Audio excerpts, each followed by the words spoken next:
there are lots of objects in the collection that really resonate with the novel Dream of the Red Chamber.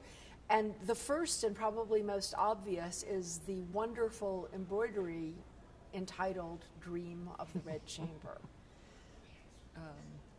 Another that's, again, perhaps less obvious is this fabulous Hong Lee cosmetic case, which, again, has architectural qualities as well as looking like a piece of furniture. It's just huge and beautiful.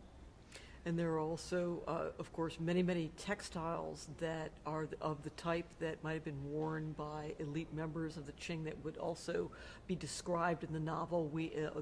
Particularly the two that we looked at, the robe with the many streamers and then the butterfly vest, both dating to the 19th century.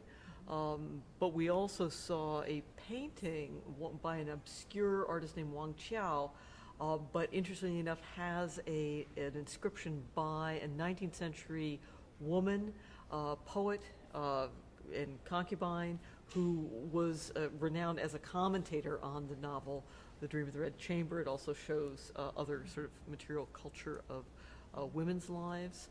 What else? And then not as obviously seen in the Dream of the Red Chamber, because most of it takes place in a garden, but the other side of what is not seen is the scholar studio and the place where Bao Yu should have been but wasn't.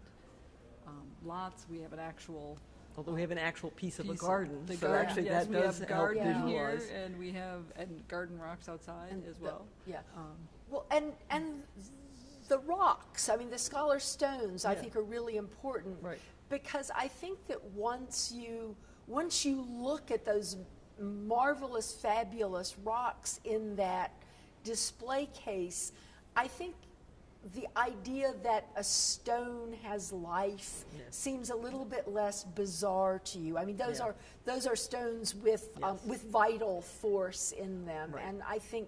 And you can imagine them being reborn as a right. man. And you can, and you can imagine them being interested in the question of human passion. Right. And so I think that those are all of the objects that I think we had time to talk about today. I'm sure that there are many, many, many other objects here that could have served us equally well. But those are the objects that really we chose. We chose, and that help us imagine Dream of the Red Chamber in a I think in a new and kind of more visceral and more tactile light.